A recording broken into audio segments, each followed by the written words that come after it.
네, 마약 투약 의혹으로 경찰 내사를 받아왔던 배우 이선균 씨가 피의자로 형사 입건됐습니다. 곧 경찰에 소환돼 조사를 받을 것으로 보이는데요. 이미 광고계에선 손절 움직임이 커지고 있습니다.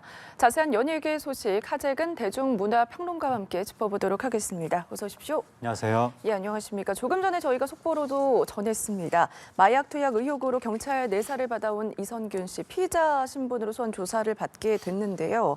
이미지에는 아무래도 타격이 불가피해 보이거든요. 그동안 이미지도 그렇고 뭐 광고나 TV, 영화에서도 대중들과 함께했던 그런 것들이 많기 때문에 더 큰 충격으로 다가오는 것 같아요. 그러니까 이선균 씨가 지금 입건이 됐다고 하는 건데 예. 그 입건이 갑자기 그냥 된 것이 아니라 내사를 한 끝에 예. 조사를 한 결론적으로 그 다음에 이제 입건이 됐다고 하는 것이니까 대중들이 받아들였을 때는 뭔가 근거가 있어서 입건을 한 것이 아니냐라고 받아들이는 거니까 예. 물론 이제 아직 뭐 유무죄가 결론이 난 건 아닌데 입건이 됐다는 것만으로도 대중 입장에서는 상당히 좀 실망이 되는 것이고 이선균 씨가 그 얼마 전에도 인터뷰에서 그 잠이라는 영화 관련 네. 인터뷰에서 다른 연예인들은 이제 뭐 불면증을 많이 앓는다고 하는데 나 같은 경우에는 술이나 약 같은 거에 의존하지 않고 잠을 잘 잔다는 식으로 얘기를 했었거든요. 거기 약이라는 단어가 등장했다 보니까 그런 것에서 대중들은 이선균 씨를 굉장히 건강한 사람이라고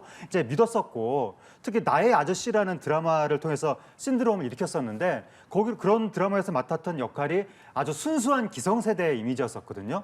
그리고 또 버닝썬 게이트 관련 해서 이선균 씨가 얘기를 했었는데 네. 이 사건에 대해서 개인적으로 실망한 부분이 많다라고 또 얘기를 했기 때문에 이런 식으로 이런 정도로까지 얘기를 했다면 이선균 씨는 마약 같은 거라고 하고는 상관이 없겠지. 뭐 가정적인 남자 그렇게 생각을 했다가 이번에 입건이 됐다고 하니까 예. 대중이 느끼는 충격이 굉장히 크게 나타나고 있습니다. 네, 곧 경찰에 소환돼서 조사를 받을 것으로 보이기 때문에 뭐 그동안에 나왔던 인터뷰 내용들도 다시 거론이 되는 것 같거든요. 우선 앞서서 이선균 씨 측은 변호인을 통해서 입장문을 발표를 했는데 관련 혐의를 인정하느냐 이런 질문에 대해서는 좀 모호하게 답했거든요. 예, 그러니까 이제 이게 논란이 굉장히 크게 벌어졌잖아요. 네. 그래서 만약에 본인이 마약을 하지 않았다면 굉장히 억울한 상황이잖아요. 타격도 굉장히 크고 네. 그러다 보니까 안 했으면 안 했다고 바로 이제 부인을 할 것 같은데 입장문 나온 거 보면 수사에 협조하겠다.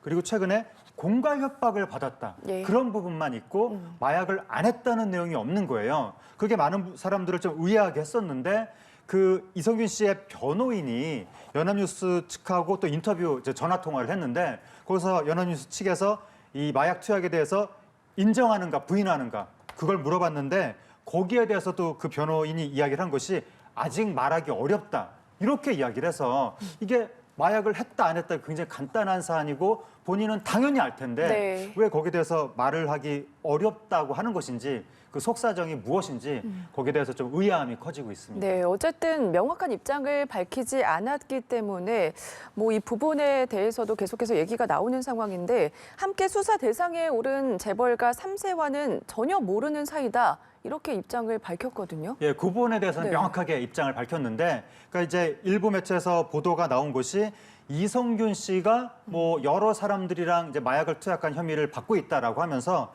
그 여러 사람들 안에 굉장히 또 이름이 많이 알려진 뭐 재벌가 3세, 또 연예인 지망생 이런 사람들이 있다라고 보도가 나왔었는데 그게 또 일파만파 이야기가 막 퍼진 거예요.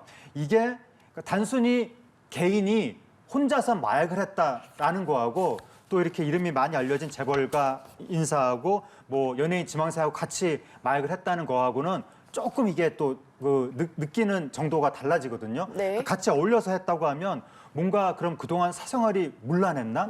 이런 정도로까지 인식이 더 안 좋아질 수가 있는 거예요. 네. 근데 이선균 씨 측에서 그 의혹에 대해서는 명확하게 지금 부인을 했는데 지금 얘기가 나오고 있는 뭐 연예인 지망생, 재벌가 3세 이런 사람들은 전혀 알지 못한다라고 명확하게 얘기를 했습니다. 예, 동시에 사실이 아닌 이제 추측성 보도가 또 나오고 있잖아요. 이 예. 부분에 대해서도 뭐 지나치게 너무 많다 이렇게 구체적으로 언급을 좀 했어요. 어느 보도에 대해서도 명확하게 얘기를 했는데 그 보도가 뭐냐면 그 이선균 씨의 부인인 전혜진 씨가 네.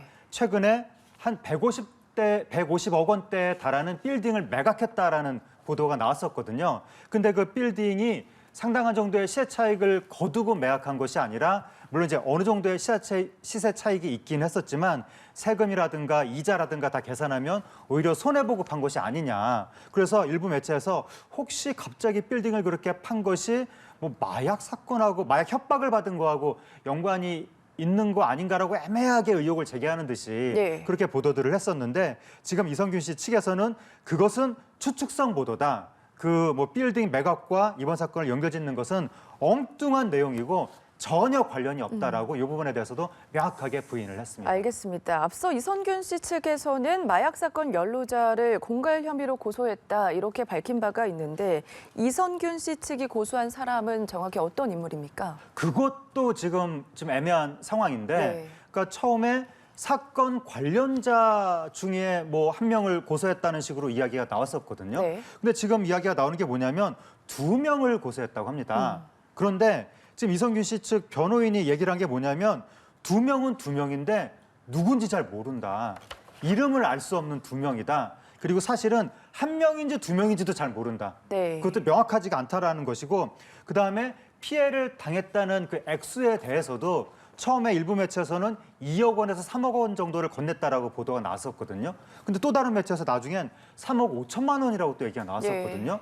근데 지금 이성균 씨 변호인 측에서 얘기를 한 게 뭐냐면 액수도 특정이 안 된다. 누군지도 모르고 얼마인지도 모르지만 어쨌든 피해를 당했다라고 하는 것이라서 이 부분도 지금 어떻게 이렇게 피해자가 이성균 씨인데 어떻게 이렇게 하나도 모를 수가 있는지 예. 이 부분도 의아한데 경찰 조사가 본격화돼 이성균 씨가 이제 입건이 됐으니까 본격적으로 소환 조사를 받을 거거든요. 네. 그때 아마 좀 정확한 얘기들이 나올 것으로 보입니다. 알겠습니다. 실제 협박을 받았다면 이 부분에 대해서도 수사가 정확하게 이루어져야겠지만 지금 자신을 둘러싼 의혹에 대해서는 명확한 입장을 밝히지 않는 상황이기 때문에 이게 더 비판의 여론이 생기고 있는 것 같거든요. 그 이제 그게 문제인데 마약을 했으면 네. 했다고 하고 이제 대중한테 이제 반성하는 모습을 보이면서 뭐 사과를 한다든지 해야 되겠죠. 그리고 안 했으면 너무 억울한 거니까 안 했다고 하고 지금 논란이 굉장히 이렇게 커져가고 사회적으로 노이즈가 커져가고 있는데 이런 거를 이 상황에 대해서 제일 잘하는 사람이 본인이니까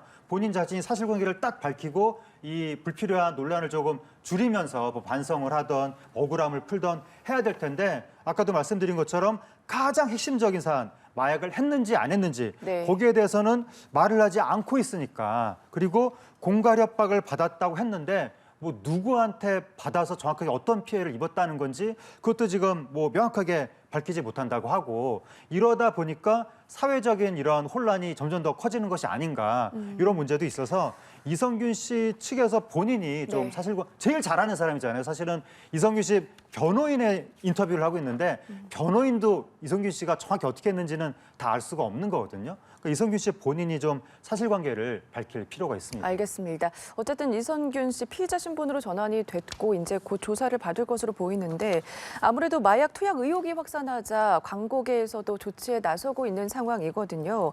이선균 씨는 물론이고 또 아내와 함께 출연한 광고도 잇따라 노출을 중단하고 있는데 평소에 좀 가정적인 이미지였기 때문에 파장이 불가피해 보이거든요. 그러니까 이성균 씨가 이미지가 상당히 좋았고 네. 또 가정적인 이미지도 있었고 그래서 이 사건의 충격이 더 큰 것인데 광고도 아무래도 그러한 이성균 씨의 좋은 이미지, 가정적인 이미지 그거를 전제로 해서 이제 광고 개혁이 이루어졌을 가능성이 있는 거죠. 근데 지금 이 사건이 입건되기 전부터 그러니까 내사에 이름이 올랐다는 것만으로도 이제 광고하는 입장에서는 이미지 타격을 염려하게 되는 거니까 벌써 내사 단계에서 이성균 씨가 광고했던 식품 광고에서 이제 광고 문구가 변경이 됐고 그리고 이성균 씨랑 전혜진 씨 부부를 내세운 통신 광고가 있었거든요. 네. 그게 벌써 이제 내사 단계에서 내려갔는데 이제 이대로 만약에 입건까지 됐으니까 저 앞으로 수사가 어떻게 진행되느냐 여부에 따라서 네. 광고업계에서도 상당한 파장이 나타날 수 있을 것 같습니다. 알겠습니다. 만약에 경찰 수사 결과 마약 의혹이 사실로 드러난다면 피보상 문제로까지도 커질 수가 있는 상황인데 이게 만약에 결과가 뭐 어떻게 나올지는 모르겠지만 이 피보상 규모가 유한 씨보다 더 커질 수도 있다. 이런 얘기가 벌써부터 나오더라고요. 그거는 이제 뭐 지금 명확하게 이야기를 할 수가 없는데 예. 유아인 씨의 경우에는 광고를 한 10여 개를 해서 위약금 규모가 한 100억대 아니냐 그러한 추정이 나왔었거든요. 확실한 건 아니지만 네. 그러한 추정이 나왔었는데 이성균 씨의 경우에는 지금 명확하게 뭐가 어떠한 것들이 지금 문제가 된다라고 지금 데이터가 나와 있는 게 아니라서 뭐라고 말을 할 수는 없지만 어쨌든 이성균 씨도 상당한 정도의 스타이고 여러 작품, 여러 광고하고 연결이 돼 있으니까 이제 뭐 그 상당한 정도의 위약금이 나타날 수 있는데 특히 지금 해외 업체하고 계약이 돼 있을 경우에 해외 업체가 그 위약금이 상당히 크다고 하거든요. 네. 이성균 씨가 그 해외 OTT하고도 뭐 드라마 계약이 돼 있었다는 이야기도 있어서 그 계약 내용 속에 위약금 조항이 과연 어떤 식으로 이제 적혀 있었는지 네. 이것도 향후에 좀 조사 과정에서 알아봐야 될 것 같습니다. 알겠습니다. 광고계뿐만 아니라 지금 영화계에도 비싼 게 걸렸거든요. 특히 개봉을 앞두고 있었던 이선균 주연의 탈출은 200억 원에 가까운 제작비가 투입된 대작인데 이렇게 되면 개봉에도 차질이 불가피해 보이는데 어떻게 보십니까? 예, 이성균 씨가 지금 뭐 영화, 드라마 여러 작품에 이제 관계하고 있었는데 네. 영화계, 드라마계가 얼마 전에 유아인 씨 사건으로 타격을 굉장히 크게 받았었거든요, 이미.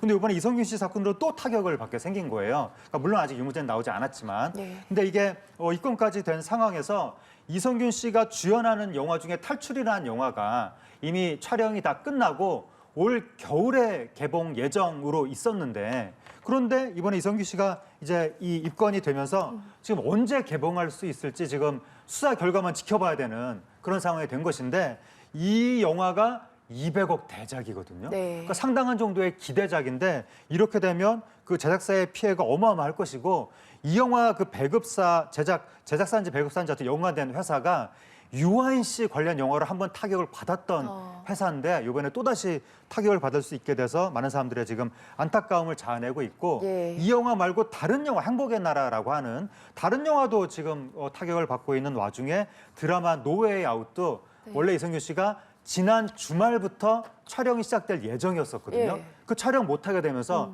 드라마 제작에 막대한 차질을 빚게 되고 이성균 씨가 자진하차하겠다고 예. 입장을 밝힌 상황입니다. 알겠습니다. 경찰 조사 결과가 어떻게 나올지에 따라서 또 달라질 수 있기 때문에 그 부분은 좀 지켜봐야 할 것으로 보이고요. 이런 가운데 좀 화제를 돌려보겠습니다. 막말 논란으로 이제 자숙 중이던 쇼호스트 정윤정 씨 행보를 두고도 논란이 많이 일고 있는데 이른바 꼼수 복귀를 노렸는데 방송통신심의위원회에서 막았다 이런 평가가 나오거든요. 어떤 내용인지 좀 정리를 해주실까요? 예, 유명 쇼호스트 정유정 씨가 네. 지난 1월 달에 홈쇼핑에서 약간 좀 짜증을 내면서 약간 좀 막말 방송을 했는데 그게 상당히 무리를 빚으면서 이제 방송통신심의위원회에서 경고 징계를 받았거든요. 그 예. 해당 방송사가. 그래서 이제 4월 달에 이제 정유정 씨가 해당 방송사로부터 무기한 출연 정지 조치를 받은 거예요. 그런데 지금 그로부터 6개월 정도 지났는데 네. 이번 달에 다른 홈쇼핑에서 복귀를 한다고 출연을 한다고 그렇게 이야기가 나온 겁니다. 그런데 그 홈쇼핑하고 직접 계약을 해서 정식 출연자로 나오는 것이 아니라 홈쇼핑이 다른 업체의 의뢰를 받아서 그 제품 판매 방송을 하잖아요. 그 제품 판매하는 그 업체를 통해서 출연한다는 거예요. 그러니까 이게 꼼수 우회 복귀 아니냐 네. 그런 논란이 일었는데 여기에 대해서 방송통신심의위원장이 홈쇼핑 업계 대표들을 7개 홈쇼핑 회사 대표들을 다 모은 거예요. 간담회를 통해서 좀 큰 사회적 무리를 빚은 쇼호스트가 제재가 느려진 지 6개월도 안 돼서 네. 변칙적으로 돌아오는 것은 이거를 소비자들이 어떻게 생각하겠느냐라고 이야기하니까 그 자리에서 해당 홈쇼핑 대표가 이제 복귀 계획을 철회했다고 그렇게 알려졌는데 아무래도 이 사건에 대해서 많은 시청자들의 정서가 네. 상당히 부정적이다 보니까 지금 그 복귀를 용인하기가 방송통신심의위원회 입장에서도 쉽지가 않아 보입니다. 알겠습니다. 각종 연예계 소식 짚어봤습니다. 지금까지 하재근 대중문화평론가와 이야기 나눠봤습니다. 고맙습니다. 감사합니다.